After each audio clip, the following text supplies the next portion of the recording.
पुष्पगुच्छ देऊन स्वागत करीत आहोत.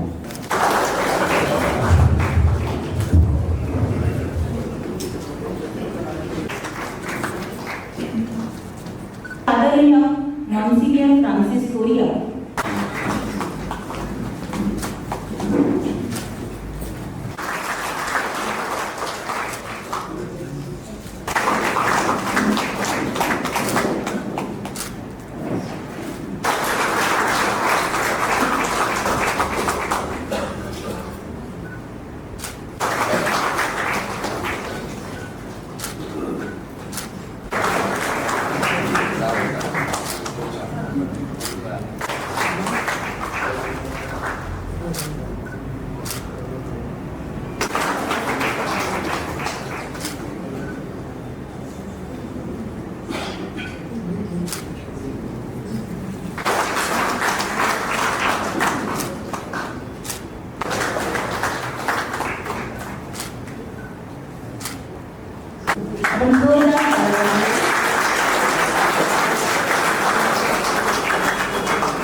राजेश लोपीस आपल्यामध्ये उपस्थित आहेत.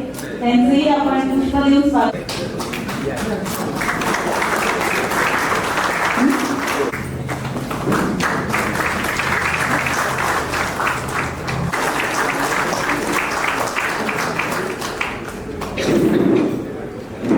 खूप पुस्तकं छापली जातात, खपण्यासाठी खूप पुस्तकं छापली जातात. आपण जगण्यासाठी पुस्तक निवडावं. लेस्ली डायस यांच्या पुस्तकाचं प्रकाशन झाल्याचं मी घोषित करीत आहे.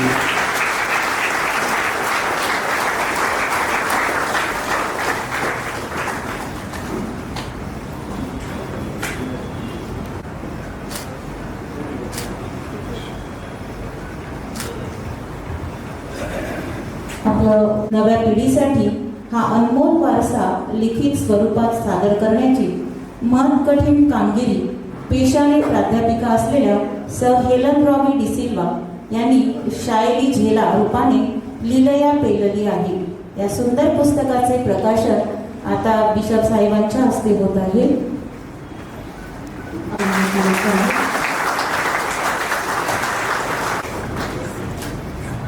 शायरी झेला प्राध्यापिका हेलन रॉबी डिसिल्वा यांच्या पुस्तकाचं प्रकाशन झाल्याचं मी घोषित करीत आहे.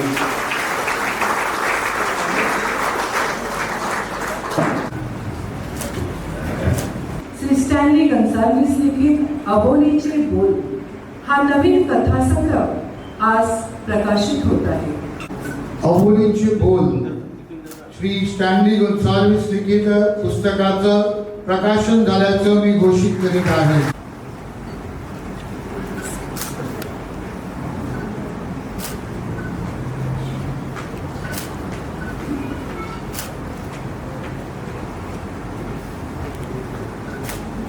वराहात ही संवेदना प्रकट होत राहते.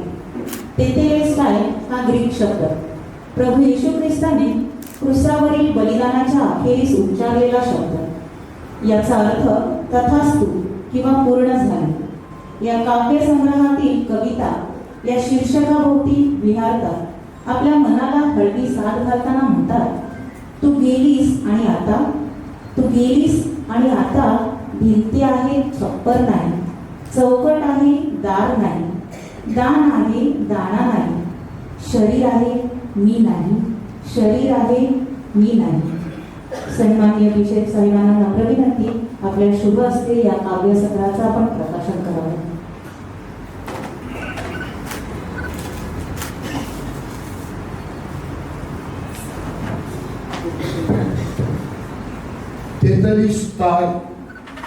श्री रिचर्ड नुनिस लिखित पुस्तकाव्य संग्रहाचं प्रकाशन झाल्याचं मी घोषित करीत आहे.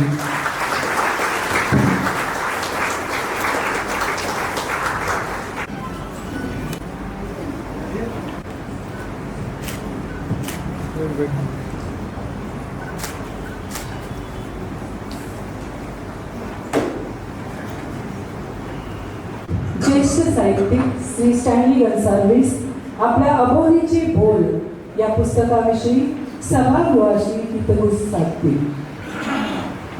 हे साहित्यिक सहकारी, त्याचबरोबर समोर सभागृहात उपस्थित असलेले सर्व रसिक श्रोते, लेखक, वाचक, हितचिंतक, आपणा सर्वांना माझं अभिवादन. मित्रहो, आज आपल्या ह्या मायभूमीत आपणा सर्व मायेच्या माणसांसमवेत आमच्या पुस्तकांचा प्रकाशन सोहळा साजरा होत आहे. त्याचा मला अतिशय आनंद झालेला आहे. कारण व्यक्तिशः माझं लेखन जे आहे ते ह्याच आपल्या भूमीतून फुललेलं आहे.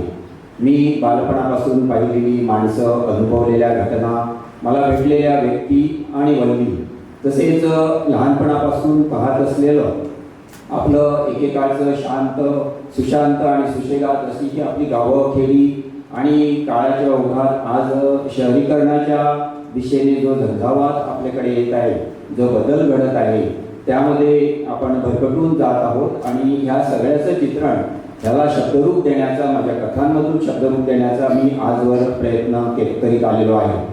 त्याचबरोबर मित्रांनो, ह्या परिसरातून माझ्यावर आजवर संस्कारित झालेला इथला बहुधर्मीय, सर्वधर्म समावेशक असा संस्कृती धर्म आणि आपल्या धर्मातून माझ्यामध्ये रुजलेला प्रभू येशू ख्रिस्ताचा वैश्विक असा मूल्य विचार, तो सुद्धा मी माझ्या लेखनातून समाजापुढे मांडण्याचा किंवा मला व्यापक अशा मराठी सारस्वतापुढे नेण्याचा आणि आपल्या वसईच्या वैशिष्ट्यपूर्ण अशा वाडवळ आणि कादोडी वगैरे संस्कृतीचा परिचय अन्य धर्मियांना, अन्य समाजाला, व्यापक मराठी समाजाला घडविण्याचा प्रयत्न मी माझ्या लेखनातून आजवर करीत आलेलो आहे. आणि प्रस्तुत अबोलीचे बोल हा माझा कथासंग्रह, त्यामध्ये ह्याचे प्रतिबिंब पडलेले आपल्याला आढळेल अशी मला खात्री आहे.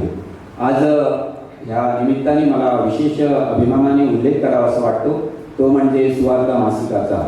योगायोगाची बाब म्हणजे सुवार्ता आणि माझे जन्मवर्ष एकच, त्यामुळे आमचे ते जन्मबंध आजही तसेच कायम राहिलेले आहेत. सुवार्ता लहानपणापासून आमच्या घरात येत होती. मी पाहत होतो, पुढे वाचू लागलो. वाचता वाचता लिहिण्याची उर्मी जागी झाली, लिहू लागलो आणि तत्कालीन संपादकांनी ते छापत राहिले. आणि त्यातूनच पुढे कालांतराने जेव्हा माझी लेखणी काहीशी थंडावू लागली, मागे पडू लागली, नेमक्या त्याच वेळेला मला जागं करण्याचं, मला ढोसलून जागं करण्याचं आणि आपल्या भाषेत पराणी मारण्याचं काम कोणी केलं असेल तर ते म्हणजे आदरणीय फादर फ्रान्सिस दिब्रिटो यांनी. फादर फ्रान्सिस दिब्रिटो यांच्यामुळे मी लिहित राहिलो.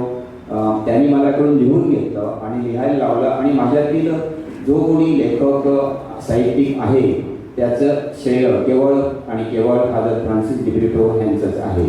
आणि आज आमचे जे सहकारी या ठिकाणी आहेत त्यांच्याही वाटचालीमध्ये फादर फ्रान्सिस दिब्रिटो यांचं योगदान ते सुद्धा मान्य करणार नाही. तर आमची वाटचाल इथपर्यंत आलेली आहे. त्याचबरोबर वसईतील नियतकालिका जी आहे, वसई टाइम्स, जनपरिवार, कॅथलिक आणि आपल्या प्रत्येक पॅरिशमधून निघणारी छोटी छोटी नियतकालिका, त्यांनी सुद्धा आपली मराठी जी संस्कृती आहे ते टिकविण्याचा, तो वारसा पुढे नेण्याचा, वाचन, लेखन, संस्कृती संवर्धित करण्याचा प्रयत्न आजवर केलेला आहे. आणि त्याचंच फलित म्हणून आज मी इथे उभा आहे. तेव्हा मित्रहो, दृढार्थाने हे लेखन माझी वैयक्तिक अशी म्हणजे व्यक्तिशः माझी स्टँडी गोन्साल्विस त्या व्यक्तीची जरी ओळख असली तरी ती मला वाटतं तशी नाही, तर ती मला वाटतं ही आपल्या समाजाची ओळख आहे. ती ओळख माझ्या परिसराची आहे, ती माझी ओळख त्या धर्माची आहे आणि ती ओळख माझ्या प्रभू येशू ख्रिस्ताची सुद्धा आहे.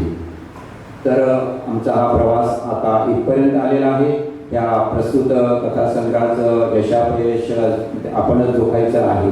शेवटी इतकंच जाता जाता सांगावंच वाटतं की कोणीही लेखक किंवा कलावंत हा काही स्वतःहून असा मोठा होत नाही, तर त्याला समाजाचं पाठबळ आवश्यक असतं. त्याच्या पाठीवर कोणीतरी हात देणारा, पुढे जा म्हणणारा, कौतुकाचे 4 शब्द उच्चारणारा असल्याशिवाय कोणीही कलावंत, लेखक मोठा होत नाही.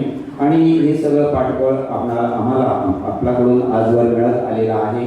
हे खूप मोलाचं आहे. त्यामुळेच आम्ही आज इथे आहोत आणि आम्ही जे कोणी आहोत ते केवळ आपणामुळे आहोत. आपलं प्रेम, आपलं प्रोत्साहन त्यामुळेच आम्ही लिहित आहोत आणि असेच लिहित राहणार आहोत. आपल्या सर्वांचे मी पुन्हा पुन्हा मनपूर्वक आभार मानतो. धन्यवाद. अबोलीचे बोल या श्री स्टॅनली गन्साल्विस लिखित पुस्तकातून 50 वर्षापूर्वीच्या वसईचं दर्शन घडवणाऱ्या कथासंग्रहाची ओळख करून घ्यावी अशी विनंती मी माननीय लेखक श्री जॉन गन्साल्विस यांना करत आहे. बिशप व्यासपीठावर मान्यवर आणि उपस्थित जयवंत दवी यांनी एका मुलाखतीत सांगितलं होतं की शाळेत असताना मी 3 काळ शिकलो, वर्तमान काळ, भूतकाळ आणि भविष्यकाळ, आणि साहित्याच्या क्षेत्रात आलो आणि 4था काळ शिकलो तो म्हणजे पडता काळ. पण मला आज वाटते एसीच्या सभागृहात त्या आमच्या मित्रांची पुस्तके प्रकाशन होते, हा चढता काळ आहे. काही वर्षापूर्वी डॉक्टर सुभाष भेंडे यांना मी त्यांच्या घरी भेटण्यासाठी गेलो. त्यांनी मला अनंत काणेकरांचा किस्सा सांगितला होता. अनंत काणेकर कथा असो, कविता असो, ललित असो, कादंबरी असो, कोणी आमंत्रण दिले ते गायचे. तेव्हा भेंडे सरांनी त्यांना प्रश्न केला की प्रत्येक प्रकाशनाला तुम्ही जाता आणि छान कसे काय बोलता. तेव्हा अनंत काणेकर म्हणाले, अरे प्रकाशन म्हणजे पुस्तकाचं बारसं असते आणि पुस्तक जसं मुलाच्या बारसाला, बाळाच्या बारसाला जातो तेव्हा आपण ते कसं असतं असं बोलतो का, चांगलं असतो. स्टॅनी माझा मित्र आहे, फादर ब्रिटो म्हणायची, लिहायचं आहे ना बैठक मारून लिहा, आणि बैठक मारून त्यांनी अनेक पुस्तके लिहिली. त्याच्यात हा कथासंग्रह म्हणजे अबोलीची बोल. अबोली बोलत नाही पण न बोलता खूप काही सांगून जाते. विदुर्भाव फ्रँक आणि यौवनात पदार्पण केलेली त्याची कन्या, एकुलती एक कन्या युवती शरणी, पत्नी मरण पावलेली असती पण त्या दुभापर्यंत खूप काही देऊन जातो. लहानपणी पप्पाच गल असलेली मुलगी मोठी झाल्यावर स्वतंत्र विचाराने आपले मत व्यक्त करते. या 2 पिढीमधला हा संवाद लेखकाने अधोरेखित केलेला आहे. दुसरी कथा आहे कुसलेल्या वाटा. 2 पिढीमधील संघर्ष चितारलेला आहे. 50-60 वर्षापूर्वी आपली वसई कशी आणि आजची वसई. आपली पिढी म्हणजे मातीशी खेळणारी आणि आजची तरुण पिढी म्हणजे कॅडबरी खाणारी. कॅडबरी आणि मागची पिढी ही रानमेळा पाहणार. म्हणून लेखक काय म्हणतात, कॅडबरी खाणाऱ्याला रानमेळाची काय चव येणार. कालची पिढी मातीशी खेळली, आजची पिढी कॉम्प्युटर ईमेलशी खेळत आहे. लेखकाचं मन किती संवेदनशील आहे याची प्रचिती ही कथा वाचताना आपल्याला येते. झाकोळी कथा आहे. त्या कथेची सुरुवात पिंपळाच्या झाडापासून होते आणि शेवट सुद्धा पिंपळाच्या झाडावर. आणि कथेचं वैशिष्ट्य असे, त्या कथाची सुरुवात जशी होते ती शेवट होते, म्हणजे एक वर्तुळ पूर्ण करते.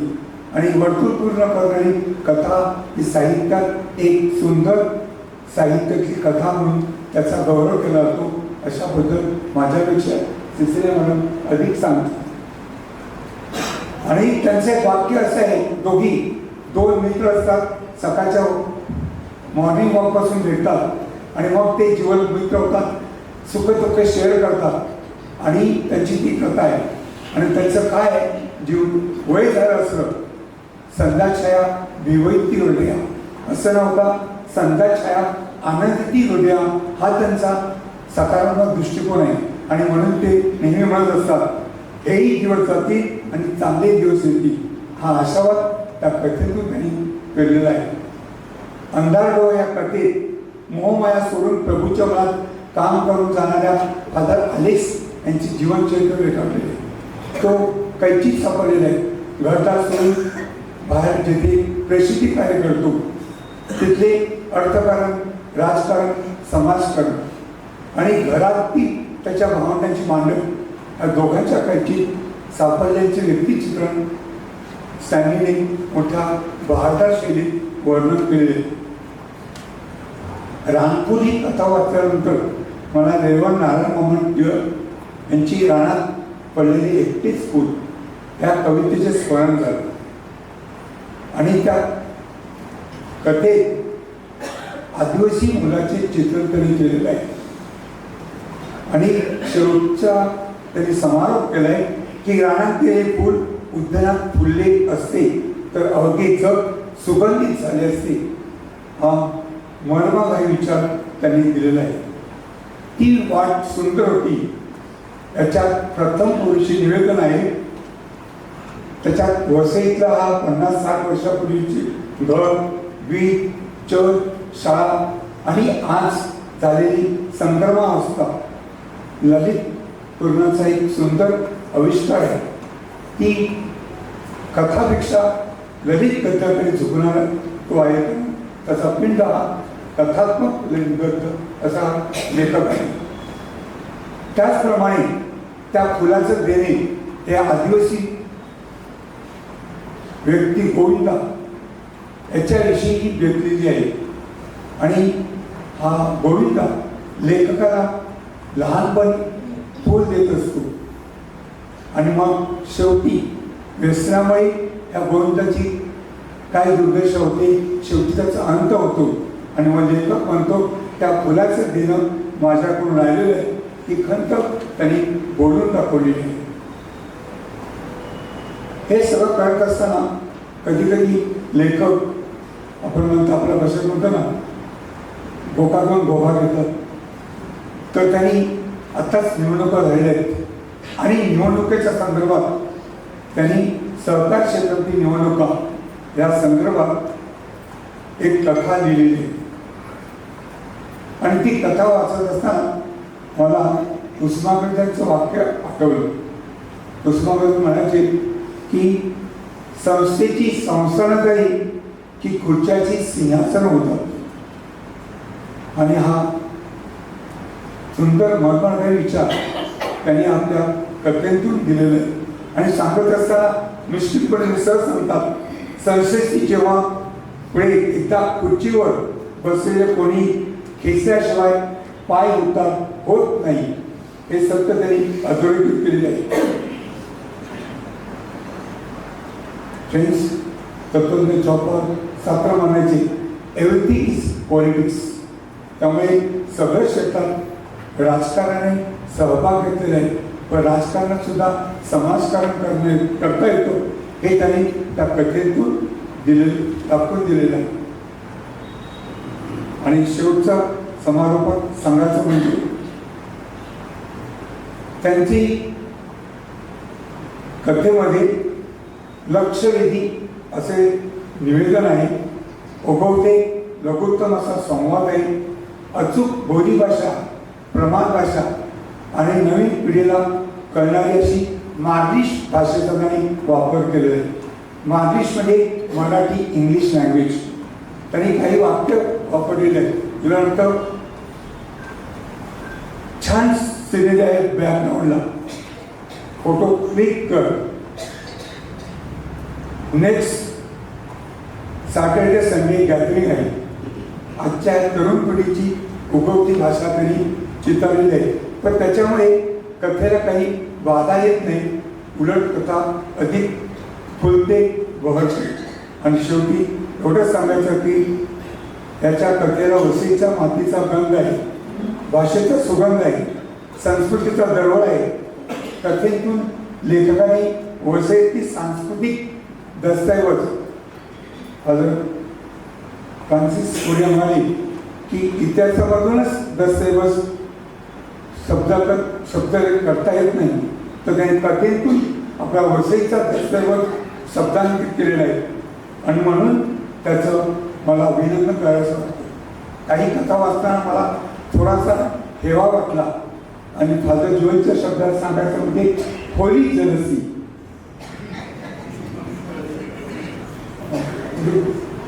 दुर्गा भागवत यांचं रुद्रचक्र हे अजरामर ललित कथेचे दलित बंधाचं पुस्तक आलं.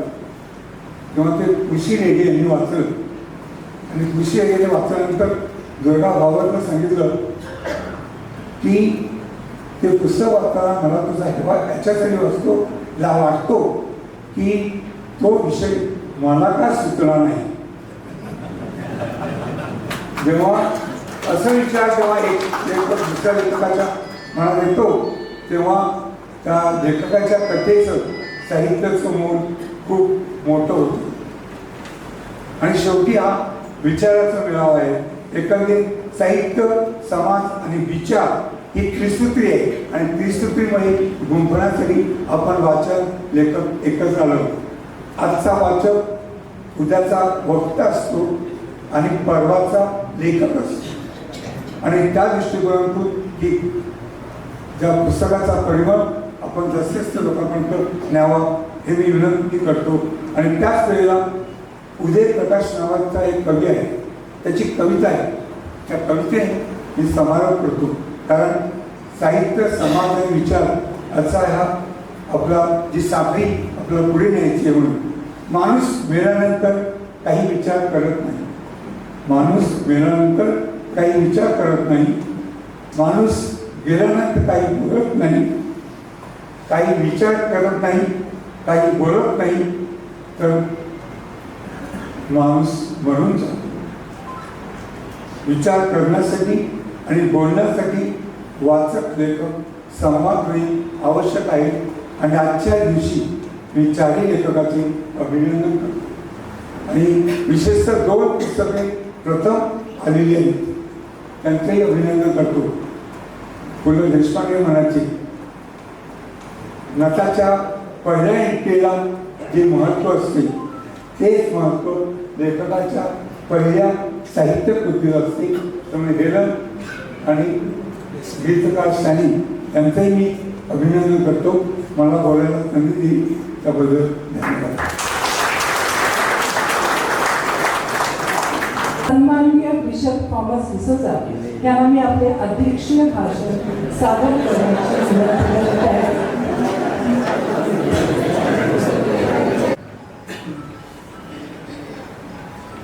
सन्माननीय व्यासपीठ, श्रोते वर्गामध्ये बसलेले सर्व लेखक, साहित्यिक आणि वाचक वर्ग, मी सर्वप्रथम तुम्हाला विनम्र अभिवादन करतो आणि तुम्हाला नम्रतेने सांगतो मी खूप घाबरलो आहे. 2 कारणासाठी मी घाबरलेलो आहे. कारण इथे बसलेल्या सगळ्यामध्ये मी तरुण आणि इथे बसलेल्या सर्वांनी मोठमोठे साहित्य प्रकाशित केलेले आहे. माझं एकही पुस्तक प्रकाशित झालं नाही. मी इंग्रजी माध्यमामध्ये शिकलो आणि आता साहित्याच्या या मैफलीमध्ये, साहित्याच्या या मेजवानीमध्ये मला आपल्याला मार्गदर्शन करायचं आहे. म्हणून सांगतो, आय एम स्केअर्ड. मी घाबरलो आहे. आजची सायंकाळ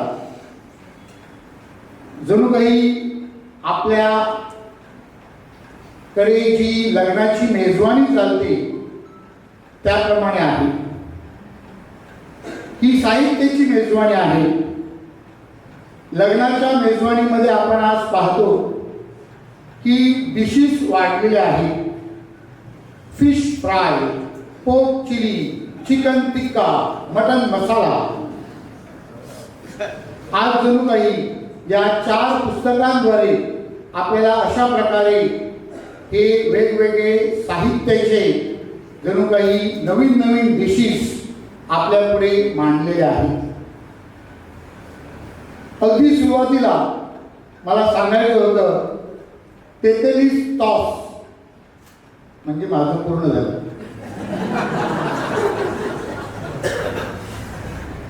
परंतु सॉंग ऑफ इंडिया हे इंग्रजी शीर्षक आहे आणि म्हणून आज इंग्रजीचा जसा प्रभाव आहे तसा या वाङ्मयातून जणू काही हा प्रवास आपल्या तरुणांपुढे तो आपल्याला सादर करता येईल, हा त्यामधला एक प्रकार आहे. आबोलीचे बोल न बोललेलंच बरं. माय सायलेन्स शुड स्पीक बेटर. शांतता अधिक प्रभावीपणे बोलू शकते. आणि मग शायरी झेला आपण गारगा जाऊया. जणू काही या मेजवानीची मैफल आपल्या या बोली भाषेत आपण गुणगुणत जायला पाहिजे. हे अशा प्रकारचं एक साहित्य संमेलन जणू काही या सायंकाळी आपण संपन्न करत आहोत. आणि म्हणून धर्मप्रांताच्या वतीने आपल्या या चारही लेखक आणि कवींचे आपण जोरदार टाळ्या वाजवून अभिनंदन करूया आणि त्यांना धन्यवाद देऊया. आज इथे बसलो असताना मला वाटत होतं की आपले जे पुस्तकाचं विवेचन करत होते त्यांनी बोलत राहावं. कारण हल्ली आपण पाहतो की आपले हे तरुण पोरं जे आहेत हे मार्केटिंगमध्ये MBA करत आहेत आणि मॉन्सिनियर किंवा जॉन गोन्साल्विस किंवा आमच्या सिसिलिया मॅडम या पुस्तकाचं मार्केटिंग करत होते. त्यांनी मार्केटिंग जास्त करावं असं मला वाटत होतं, परंतु वेळेअभावी त्यांना कमीत कमी शब्दामध्ये ते करावं लागलं. मार्केटिंग अशासाठी पुस्तक विकावं म्हणून नाही, तर असे हे गोड शब्द आपल्या अंतःकरणावर आपल्या कानावर पडल्यानंतर ते आपल्या अंतःकरणामध्ये जात असतात आणि त्याद्वारे जणू काही एक पॉझिटिव्ह स्पंदन आपल्यामध्ये एक सकारात्मक ऊर्जा तयार होते आणि ती सकारात्मक ऊर्जा आपल्याला आज समाजामध्ये पसरवायची आहे. प्रिय रसिक बंधू भगिनीनो, आजची सायंकाळ अशी वर्षातून 3-4 वेळा तरी झाली पाहिजे. कशासाठी? तर समाजामध्ये जी नकारात्मकता आहे, समाजामध्ये जो अंधार आहे, समाजामध्ये जी निराशा आहे, त्यावर आपल्याला मात करता आली पाहिजे आणि त्याद्वारे आपल्यामध्ये एक पॉझिटिव्ह थिंकिंग म्हणजे सकारात्मक दृष्टिकोन आणि चळवळीचं जणू काही रक्त सळसळलं पाहिजे. आपले हे चारही लेखक आणि कवी जे आहेत त्यांच्यामध्ये पाहिल्यानंतर मला आठवतं, चारी दिशाला दिसल कारण म्हणून गायन मोदे करा, म्हणून गायन मोदे करा. हे 4 दिशा जे आहेत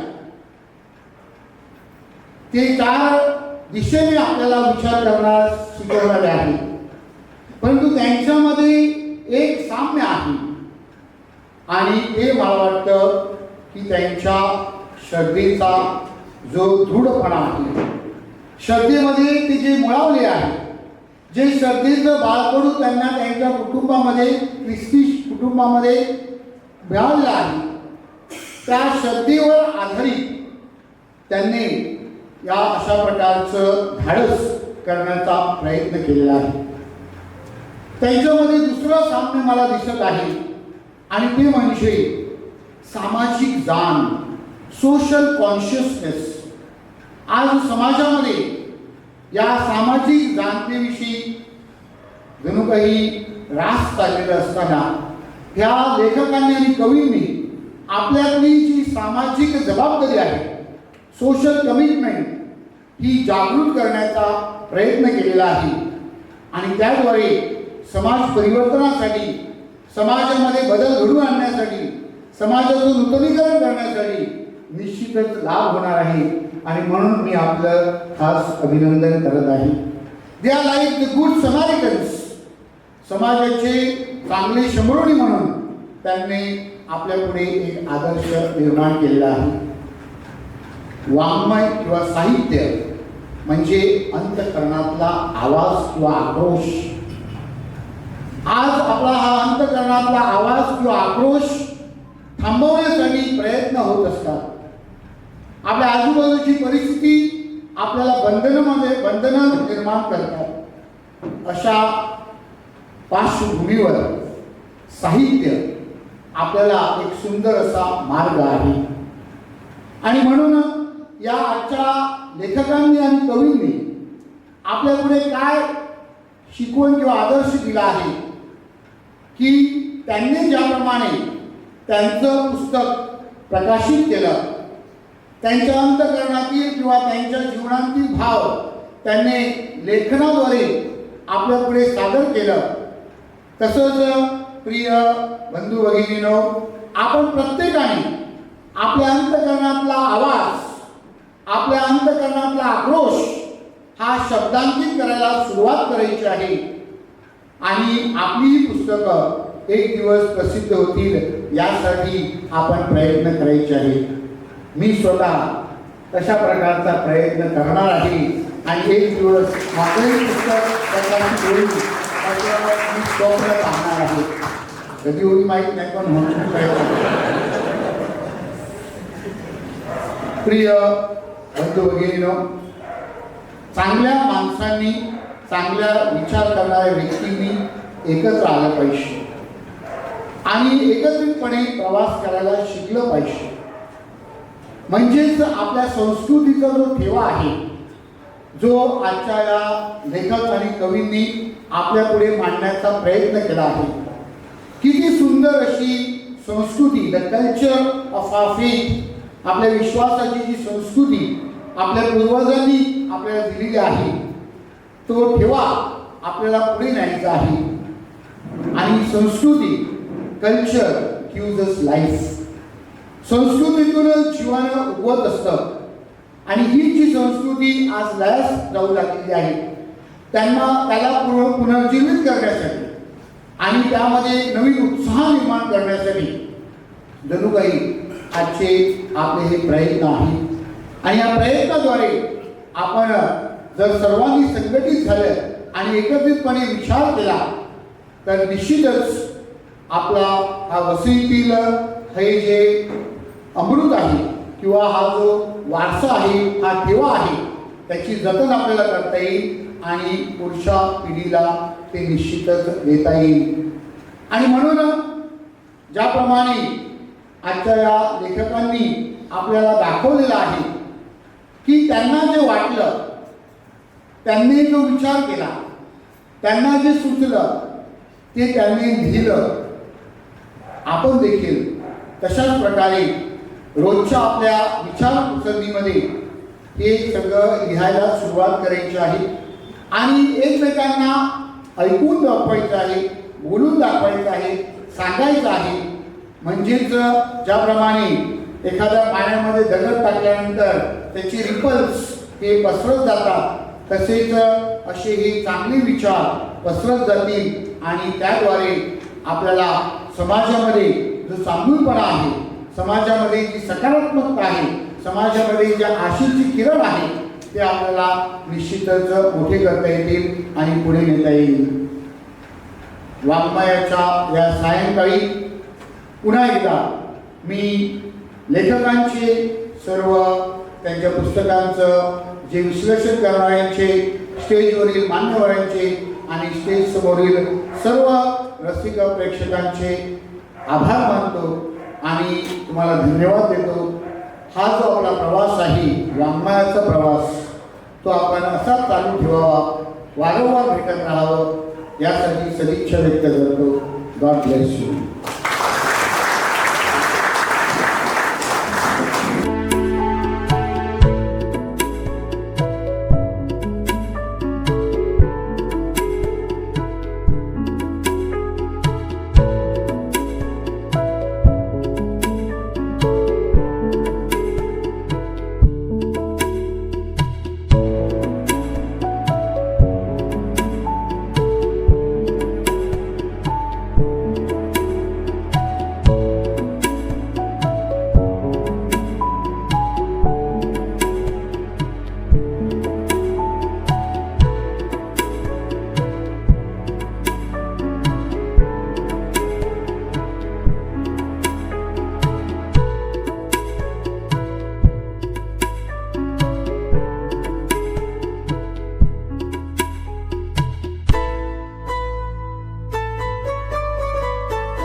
Thank